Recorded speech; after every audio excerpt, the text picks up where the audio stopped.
Magandang hapon, ako si Musende, kasama ko ngayon ng aking partner na si Trono.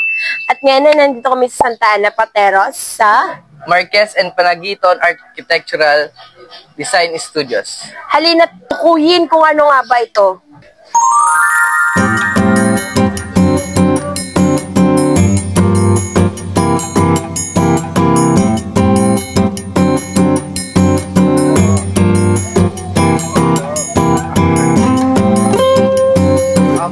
So everyone, nandito po tayo sa mini office. Ma'am Architect Mona Lisa Marquez Panaguiton. Ang first question po namin is, what's your name and age po? Architect Mona Lisa Marquez Panaguiton, 53 years old. Pwede niyo po ba kami bigyan ng background paano po nagsimula yung business niya? Start ako ng 2018.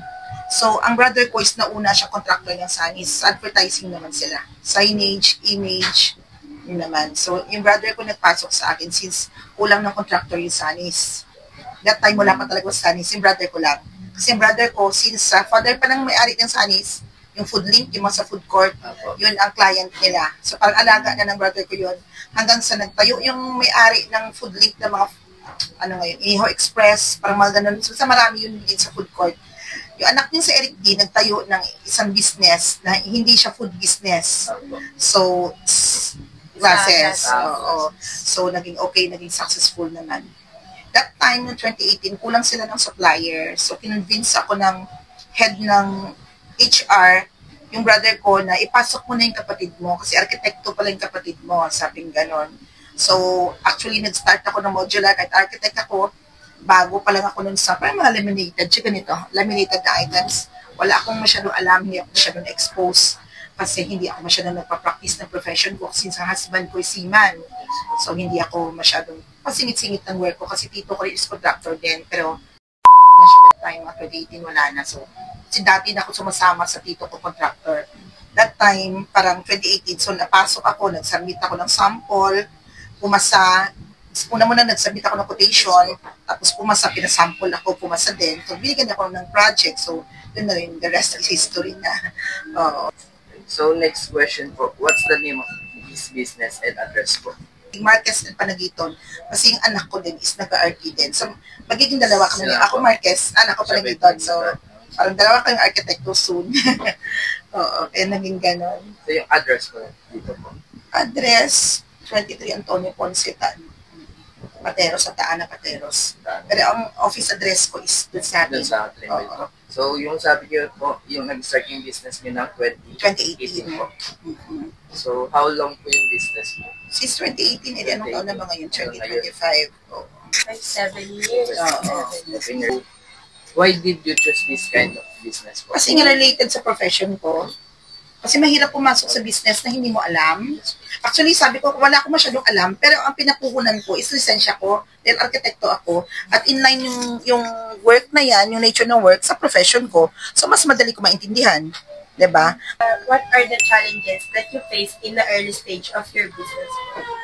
Puhunan at siguro yung quality na need ma-maintain kasi nga dumaan kami ng medyo bumagsak yung quality. Pero sinikapan bumangon agad. So, puhunan and quality siguro.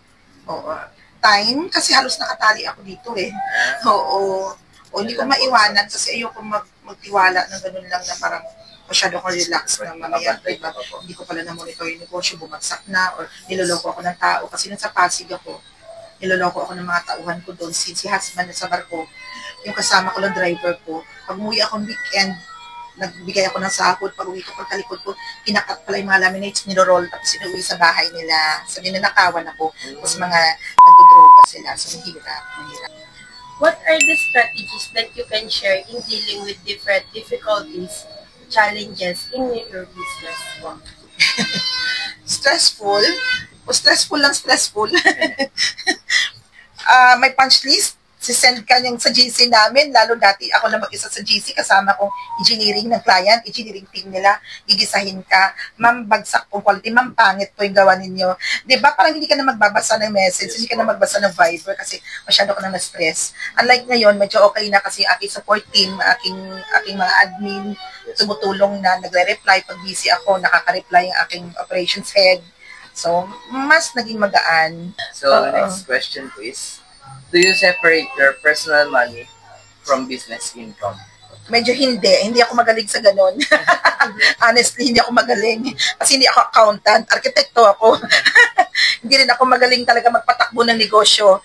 Yun lang pinuhunan ko, yung profession ko, yun lang. Okay, so next question po is, how do you define success for your business and how do you measure it? Hindi naman ako nangangarap na yumaman ng bongga eh. Comfortable life lang siguro. At makita ko naging okay ang aking mga tao, lalo yung parang ever since andyan, yung naging pioneer sa akin. Makita ko lang naging okay ang buhay at andyan pa rin sa akin, okay na ako. Oo. Comfortable life, mapaaral ko lang yung mga anak ko, yun lang, pwede na ako, okay na ako. How do you manage your work-life balance while running a business? Mahirap, wala akong time sa mga anak ko. Di ba pandemic? Busy ako sa Pasig kasi medyo malayo, isang gabi na ako. Yun pala, nagsistruggle pala yung bata.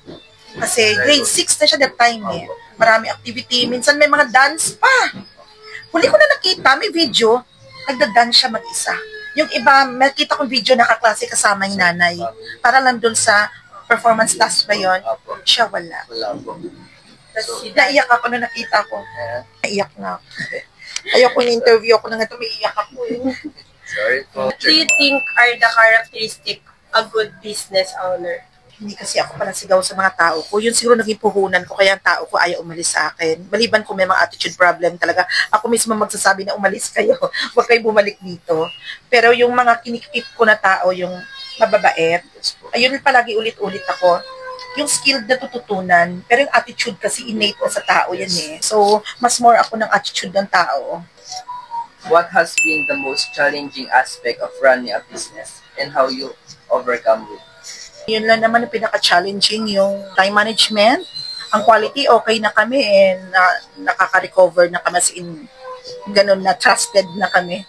Time management siguro. Pero medyo okay na ako kasi hindi si husband naman.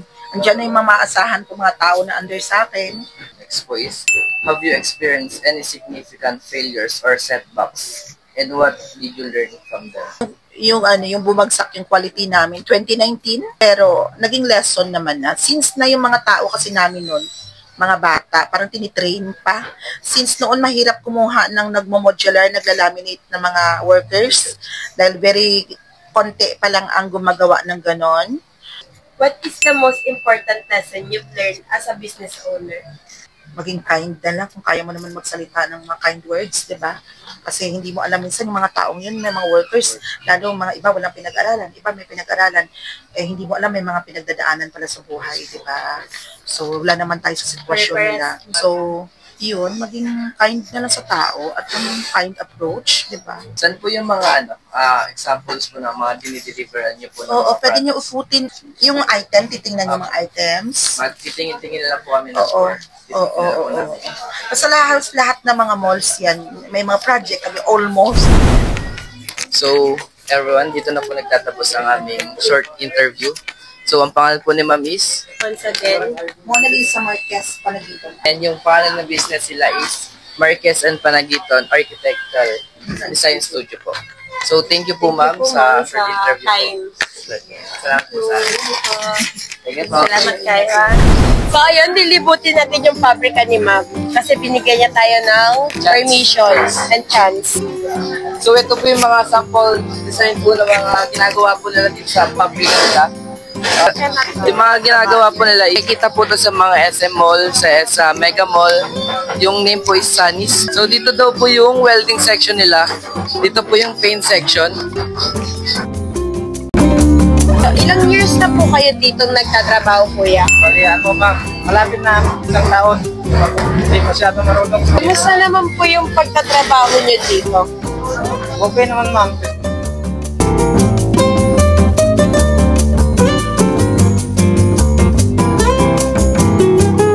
So, ayun, kasama natin ngayon yung isang trabahante ni Ma'am. Kuya, kamusta naman po kayo dito? And ilang taon na po kayo nagtatrabaho dito?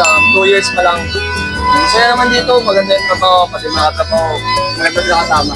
Kamusta naman po yung relationship niyo with the boss? Okay naman ako kasi kamag-anak ko rin eh.